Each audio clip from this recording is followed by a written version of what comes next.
Welcome to the FeelWell Podcast, where leadership is lived through the integration of mind, body, and business. I'm Dr. Lauren DeCicco, and today I'm joined by Sol Ballard, a media expert, speaker, and wellness journalist who has spent over 2 decades in the spotlight as a model, actress, show host, and broadcaster. What makes Sol's work so powerful is the way she blends that high-level media experience with deep inner work, helping leaders not just grow their influence, but actually become the kind of presence people feel and remember. Her mission is to close the gap between the impact leaders have and the impact the world actually sees, helping them turn powerful missions into magnetic, visible, and profitable platforms. I'm really excited for this conversation, especially as we explore what it truly takes to be seen, heard, and felt in a world that's louder than ever. Welcome, Sol. We're excited to have you here. It's an honor. Thank you so much, Dr. Lauren. So you've spent decades in the spotlight across a lot of different roles. What did that experience teach you about presence and visibility? Ooh, it taught me that the way you present yourself to the world is, I don't want to say everything, but almost everything. The experience that I had, a lot of these opportunities that came my way was really like no experience at all. Coming into, I was given a weather forecaster position on TV with zero experience, and a reporter with zero experience as well. And there's people that go to school and get degrees on this and do an internship and start in a smaller market. And I started a higher market with, zero experience. As an inspirational speaker, zero experience. And it just really taught me that how you broadcast to the world just kind of dictates what your opportunities are going to be in life. Mm-hmm. And it kind of gives everybody their first impression of you as well. Absolutely. So, and I think in a way that could be a good thing if you aren't taught too much, that you're just walking into it because you're more authentic. Whereas sometimes if you're going to school and being taught, you're taking on those principles and concepts of what you should present as rather than authentically yourself. What do you think most people do not understand about what it takes to truly stand out? So when I'm doing camera training, the biggest thing is that people think that they need to be someone else. And you see it immediately. The camera turns on and they're flat. Or they're like the presenter version of themselves. And when I teach camera training, I'm like, I'm not going to teach you how to be polished and perfect. I'm going to teach you how to be you. And I truly believe that there's a very few percentage of people in this world who dare to be themselves. It's a scary thing to be yourself. So a lot of people are like, I have to be someone else. The camera's on. There's people watching. I have to turn into whoever it is that I believe that the world needs to see. And I think that's just one of the biggest misconceptions. I have to be polished. I have to be whatever my version of perfect in my mind is to present rather than who I am. And one of the biggest things that I say is don't worry about the ums, don't worry about the ahs, don't worry about the thinking. What people want is to see who you are. Yeah, I think that resonates a lot more. I feel like people connect to that a lot better when you actually come off as a human instead of very rigid or perfect. And I mean, I just randomly started doing this as well. I didn't really intend to be speaking or presenting or anything like that. And I definitely know that when I started, I was like, I'm going to be the version that is expected of me to show up. But what is that? I don't even know, right? So I've worked this last maybe year or so about just being more authentic about how would I be talking if I was just like in a room chit-chatting with you versus, I mean, I still want to come across in a way that people understand I know what I'm talking about, or I'm, delivering the information concisely, but in the way that I would do it, not in the way that my 10-year-old version of myself that was expected of me would want to show up and present.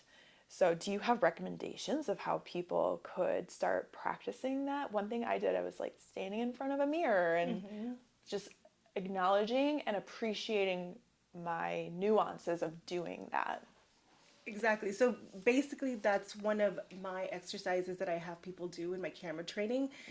What I do is say, when you're hanging out with your friend, maybe it's one of your best friends, somebody you feel very comfortable with, when you are out hanging out, turn on your camera, just let it run, put on a tripod, let it run, and just have a conversation, tell a story, do whatever you would normally do, and and then watch it back. And that person, that how comfortable you are, your mannerisms, your expressions, your jokes, that is the standard that you need to set yourself to. So I get it, when you are in certain situations you can't be as relaxed, maybe you can't use certain words, Right. but you get to see what that looks like. And now you get to compare. Am I as comfortable? Am I as expressed? Am I as, as I was with my friend? Maybe the words are a little bit different. Maybe it is a little bit a little bit more polished when you present to the world. But this is how you get to It should still be guide with your yourself. personality, It right? should be your personality. It should be how relaxed you are, your jokes, your expressions. It doesn't even matter what that looks like. One of the biggest things that I teach is you are the only expert at being yourself. And when I do camera training, I ask people, what do you think? I can't tell you. I'm not you. You've been with you your whole life. You know what you sound like. You know what feels authentic. You know you more than anyone else will. So my question for you is, does this sound authentic and real to you? And you have to be very real. So that's one of the biggest things of like, I in my trainings, I'm basically showing you how to guide yourself. Why is it? Okay, so if you ask me a question and I'm sitting in front of you and I just say it to you, but if you were a camera, some people completely shift or go blank. Like, what is the difference of, it's the same presentation and it's still in front of somebody, so you're still being seen. Why is the camera so much scarier for people than like a person in front of them? Oh, it's so interesting because it sounds like I'm still saying the same thing, and this is a person, Yeah, this is you're a doing camera. the same thing. It's because it's actually, the camera is incredibly powerful. I mean, I've been doing this work for 20 years, since high school, in front of the camera work, and it is the most powerful tool. I always say it's a portal. It's a portal. It's for me, it's a spiritual thing. It's a portal in which you get to broadcast to the entire world, and not just to the entire world, but any space and time. Whatever we record right here can be seen in China 20 years from now. Like, that is powerful. Infinite, forever. Like, it is the most powerful thing. We can talk to anybody. If they have a device in which they can watch this, we can deliver any message. So I think that we know this.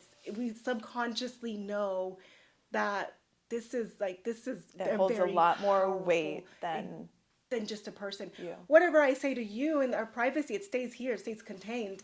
You can go and tell people what I said. It's different from, I'm being witnessed, I'm being watched, and that creates a lot of tension in front of people. And sometimes it's not even really other people. Sometimes it's watching yourself. People, oh, my nose and my voice sucks. And I always tell people, if you feel weird in front of the camera, congratulations, you're human. Because if you look at nature, the only way you could really see yourself is through reflection, like a pond or a lake. Right, we're not meant to really see We're ourselves. not meant to see ourselves. We're not meant to hear ourselves. So we weren't meant for that. And I always think it's almost for a reason, a little bit. We weren't because we can cast a lot of judgment.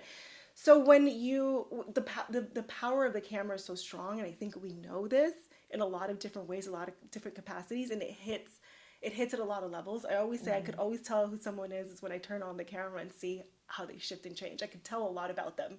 Not who they are, but a lot about them. And like when their belief system or their belief system, how comfortable they are. Like you could see, like, oh, this is hitting on so many multiple of different levels of my subconscious and self-consciousness. So when you're looking at a person, it changes. You can see, I'm looking at you right now. Look at these kind eyes. Oh, she's really listening. She's paying attention. I'm getting instant feedback Oh yeah, the camera's like a blank hole where you're like, I I don't don't know. know what's going on What's here. on the other side? It's like, I don't know if you've done a Zoom and people turn their cameras off. Yes. I'm like, I'm not receiving any feedback or information of how is this resonating? Is it resonating? Do I need to shift or whatever for it to resonate better when you're not getting feedback from something? How do you build that within yourself? So the biggest tip is, well, I mean, it's multi-layered, but the biggest thing is imagining the person that makes you comfortable behind the camera. That is going to take you a very long way. Don't look at a camera. See the kind eyes. See the person listening. See the feedback you want to.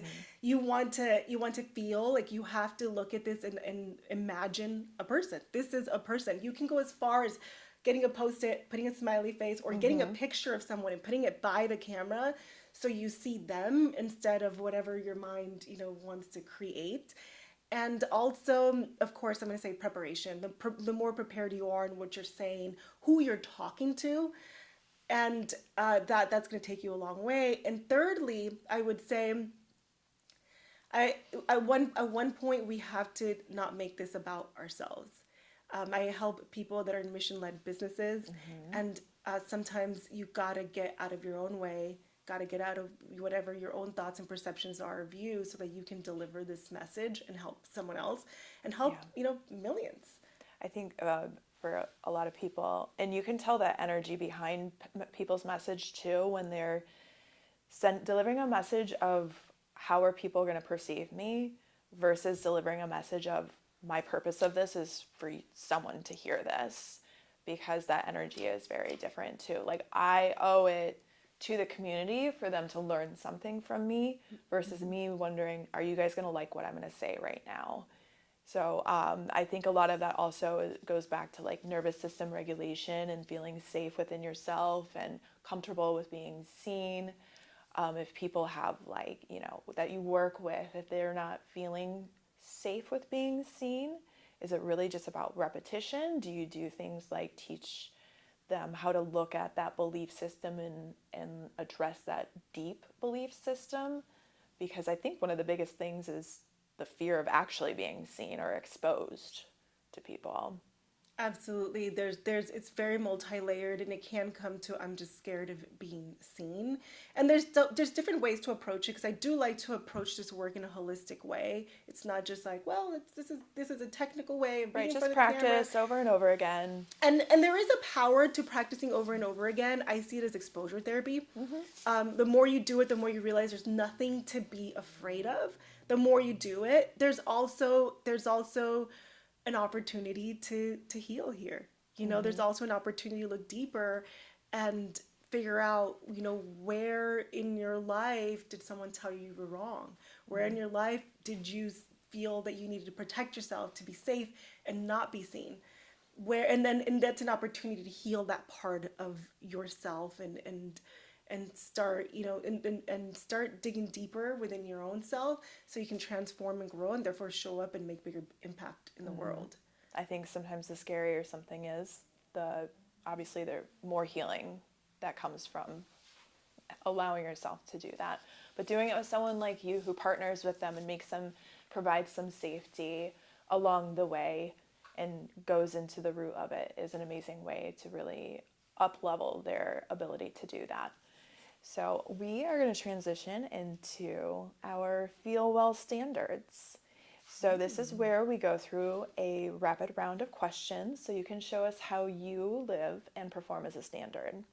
So I'm going to shoot these off to you and you just answer with whatever comes first. Okay.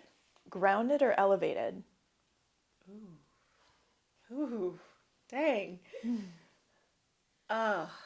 Elevated. Think or feel? Feel. Speak or listen? Speak. The process or outcome? The process. Safety or expansion? Expansion. Beautiful. Ah, Thank you. awesome. Thank you.